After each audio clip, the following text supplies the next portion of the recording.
Hello, bienvenue sur la chaîne Carrière et Parentalité. Ici, nous te partageons des astuces pour développer ta carrière, que tu sois au début, en milieu ou up dans ta carrière. Nous te donnons des conseils ici, très humblement, et nous partageons nos points de vue. Par ailleurs, nous sommes également militants d'une vie familiale, professionnelle équilibrée. Donc, nous donnons également sur cette chaîne plein d'astuces pour réussir ta vie de famille.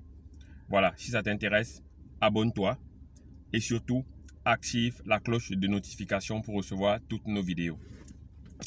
Les amis, l'heure est grave. Je fais cette vidéo le cœur en peine. J'ai perdu un de mes amis de longue date. Ça fait au moins une vingtaine d'années, plus d'une vingtaine d'années qu'on se connaît. Et là, il est décédé. Mais vous me direz, Eric, en quoi tes affaires nous concernent. En réalité, c'était un cadre dans une grosse entreprise de la place, une multinationale. Il était très connu et il est mort de manière tragique. Son décès a suscité beaucoup de commentaires sur Internet, des commentaires parfois choquants. Mais au-delà du fait que ces commentaires peuvent être choquants parce que les gens ne connaissent pas toujours la vraie vie des gens, nous non plus, qui qu'on soit, on ne peut pas connaître le fond de quelqu'un. Il y a quand même des raccourcis un peu trop faciles que les gens peuvent prendre pour juger les uns ou les autres. Alors, je vais parler dans cette vidéo de quelque chose qui est vraiment, moi je pense, grave dans la mentalité des Camerounais et des jeunes Camerounais notamment. Les sectes. On a l'impression aujourd'hui que toute personne qui bosse dans une grande entreprise fait partie d'une secte, est dans une secte. Je ne vais pas citer les noms des sectes auxquelles on fait souvent référence. Ok? On les connaît. On les connaît. Les sectes sont l'objet de beaucoup de fantasmes, je dirais, dans notre pays et ailleurs d'ailleurs. Les sectes, bien évidemment, existent, mais il faut qu'on fasse quand même la part des choses. Donc, l'ami en question, il y a plein de choses qui ont été dites, mais je vais revenir sur une histoire vraiment, je dirais, futile et tellement légère, mais une histoire à laquelle beaucoup se sont accrochés. Je ne comprends pas pourquoi. Donc, de la personne qui a relaté l'histoire aux personnes qui l'ont commenté de manière, je dirais, un peu trop facile, il y a un problème. Il y a un véritable problème dans notre société. Donc, mon ami en question, décédé, paix à son âme, aurait dragué une demoiselle. Et c'est quelqu'un qui aimait parler du bon français, du grand français, du bon français soutenu. Et pour inviter la fille à sortir, il a utilisé une expression que je pense la fille a du mal comprendre. Elle a du mal comprendre.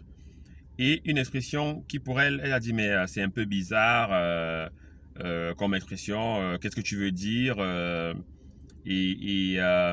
elle était un peu, je pense, dubitative, mais également craintive. Et elle ne comprenait pas en fait ce qu'il l'invitait à sortir. Il la draguait, mais il l'invitait à un rendez-vous. Elle ne comprenait pas. Et elle s'est dit, tu m'amènes où quelque part dans son esprit. Mais le gars a tout de suite stoppé pour dire, ma chérie, je suis pas dans ces choses-là que tu imagines. Et je t'invite juste, et puis par la suite, il a dit, je t'invitais juste à ce qu'on prenne un pot, tout simplement. Et puis, ils ont eu des échanges pendant un certain temps. Et la fille n'a pas répondu favorablement à ses avances. Et puis, le gars, il est décédé. OK? Et maintenant, la fille est venue relater cette histoire de drague et de dire, comme il m'avait dit telle chose, c'est louche. Il devrait être dans des sectes. J'ai pris la photo du gars. Comme il m'avait envoyé la photo sur WhatsApp, j'ai pris la photo du gars, j'ai envoyé à un de mes tontons au village. Et le tonton a étudié la photo Et il m'a dit, ma fille, n'essaye même pas. Ma fille,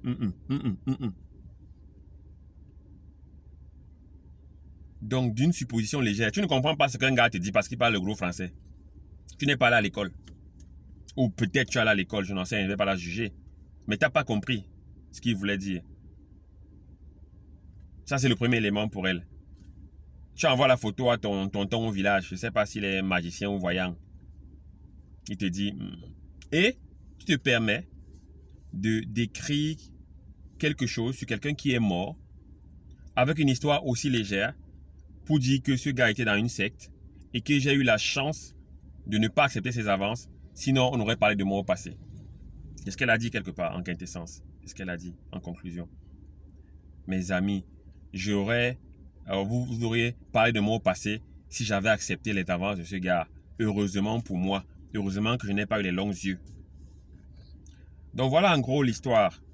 Mais je trouve ça particulièrement choquant. Une histoire aussi légère qui s'appuie sur rien de solide pour conclure qu'un gars faisait partie d'une secte, c'est trop facile. Et les gens qui lisent cette histoire-là et qui vont dans le sens de la fille, je trouve ça également particulièrement léger. C'est-à-dire que on a l'impression que les Camerounais veulent juste qu'on leur serve du sensationnel, qu'on leur serve des choses négatives pour qu'ils se mettent à aboyer, à mordre. Si ce gars de son vivant avait dit « Ok, je suis cadre dans une entreprise, dans une grande entreprise aujourd'hui, je pense que je peux partager mes astuces, les secrets de ma réussite à la jeunesse, aux plus jeunes, et qu'il avait voulu faire une conférence sur Internet, je ne suis pas sûr qu'il aurait eu beaucoup de connexions. Je ne suis pas sûr. Je ne suis pas sûr. S'il avait rédigé un article sur les secrets de sa réussite, je ne suis pas sûr qu'il aurait eu beaucoup de connexions, beaucoup de vues, beaucoup de likes, beaucoup de commentaires. Non. Ça n'aurait pas intéressé les gens. Mais qu'est-ce qui intéresse les gens? C'est la poubelle. C'est les on-dit. C'est les suppositions. C'est le négatif. Au Cameroun, quand tu bosses pour une multinationale, tu es déjà a priori catalogué comme étant dans une secte. Mais arrêtons ça. Tu ne peux pas grandir et réussir avec un mindset pareil. Toi, jeune, tu ne peux pas grandir, réussir, accomplir de grandes choses avec un mindset pareil. Tu dois te dire que toi, tu peux, par la force de ton talent et de ton travail, tu vas y arriver, sans forcément rentrer dans des compromissions ou dans des cercles dont les valeurs ne t'intéressent pas, dont tu ne partages pas les valeurs. Je peux réussir grâce à mon étoile, grâce à mon talent, grâce à mon travail. Je peux y arriver. Et c'est le cas de plein de personnes dans ces multinationales que nous avons dans ce pays. C'est le cas de plein de personnes. Bien évidemment, dans ces grandes entreprises, il y a des sectaires. Bien évidemment, c'est clair. Je ne dis pas le contraire. Mais même dans les petites entreprises, il y a des sectaires également. Je vais vous raconter une autre histoire qui, cette fois, est encore plus personnelle, qui me concerne directement. Il y a quelques années de cela, quand je draguais mon épouse, voilà, on était encore au tout début. Elle ne m'avait même pas encore vraiment accepté, mais on avait commencé déjà, accepté comme petite amie. On avait déjà fait on s'était vu une ou deux fois. Je l'avais invité à un nouveau rendez-vous. Et voilà, moi j'étais très rigoureux sur le temps. Je le suis encore aujourd'hui, mais peut-être un peu moins avec les autres. Mais je l'étais pour moi, mais également pour les autres. C'est-à-dire le retard, je m'énervais quand tu es en retard. Je m'énervais. Et elle était encore je la draguais encore, elle n'était même pas encore vraiment ma petite amie. Mais elle est arrivée super en retard à un rendez-vous. J'étais déjà sur le point de partir. Elle m'a rattrapé de justesse. Et puis, j'étais clairement pas dans mon état. On n'allait pas passer un bon moment, c'est clair. Je me suis calmé, mais lui ai quand même dit, mais quand même, tu es arrivé super en retard. C'est quoi le problème? Il faut respecter les gens. Et elle, très posément, elle m'a expliqué, elle m'a clairement dit qu'avant de venir au rendez-vous, je suis passé voir un tonton au marché. pour lui laisser un paquet, le saluer, lui laisser un paquet. Et le gars m'a demandé, bah, tu vas où, ma petite, par la suite? Elle lui a dit, bah voilà, j'ai rencontré quelqu'un, il bosse dans telle boîte, il bossait pour une multinationale aussi à l'époque, et voilà, on a un rendez-vous. Et le gars lui a dit, il bosse pour cette boîte-là. Dans la boîte-là, vraiment, les gars là, c'est des mauvais gars, c'est des sectaires, vraiment, et fuis-le, évite-le, évite-le. Donc, elle était super gênée de désobéir à son oncle. Elle dit non, tonton, vraiment, je pense que c'est un gars, en tout cas, voilà, on est encore au début, je ne l'ai pas encore accepté, je l'étudie encore, voilà, voilà, voilà. Maman, si tu n'as pas encore dit oui à ce garçon-là, arrête maintenant, coupe les ponts complètement. Et donc, quand elle veut partir de la boutique, le gars lui dit, donc tu vas où? Non, et tu dois rentrer à la maison. Non, tonton, tu sais, voilà, voilà, voilà, voilà, voilà. Donc, le gars l'a retenu pour la convaincre de ne pas aller au rendez-vous. Et c'est pour ça qu'elle est arrivée en retard. Bien évidemment, elle a désobéi à son tonton. Le gars est trop mignon. Ok. Big up à tous mes fans. Bon, allez, parenthèse. Et puis, elle est venue au rendez-vous, elle a désobéi à son tonton. Aujourd'hui, on est mariés. Beaucoup d'enfants. Et voilà. Bon, bah voilà, elle a compris que j'étais pas dans une secte par la suite, même si elle a eu beaucoup de doutes, parce que on l'a vraiment matraqué. Mais voilà.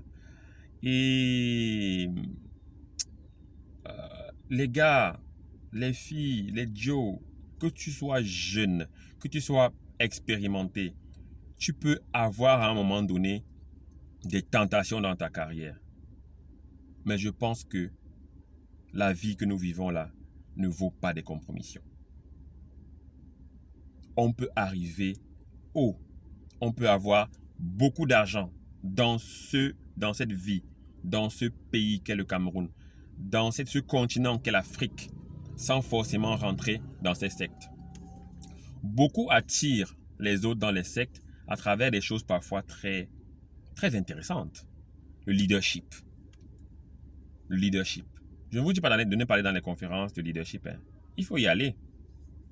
Moi, je parle beaucoup de leadership. J'ai fait une formation en leadership. Des formations, pas une seule, des formations en leadership. Mais il y a beaucoup de sectes qui vont vous attirer via des formations de leadership. Ok? Il faut faire attention. Quand tu y vas, si jamais tu y vas, il faut rester très éveillé. Très éveillé.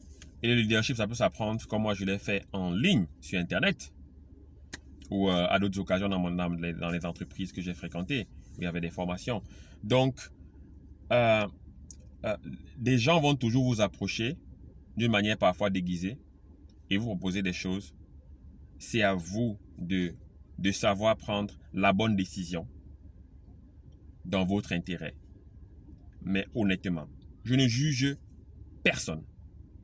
Mais je pense qu'on peut réussir sans appartenir à ces cercles-là. Et oui, il y a des gens qui réussissent sans appartenir à ces cercles-là. Ça, c'est clair. Il y a des gens qui réussissent grâce à ces cercles-là. Ça, c'est clair. Mais je répète encore, il y a plein de gens qui ont de belles carrières, qui ont de beaux boulots, qui ont de beaux salaires, qui ont de belles entreprises qu'ils ont réussi à bâtir, de beaux empires qu'ils ont réussi à bâtir, de belles familles, sans appartenir à ces cercles qu'on appelle sectes. Alors, faites votre choix en âme et conscience. Mais, de grâce, changez-moi ce mindset. Ce mindset-là, il faut le changer. Le mindset est la base de tout dans la vie. Tu ne peux rien accomplir de grand avec un mindset de caca, avec un mindset de shit. Rien.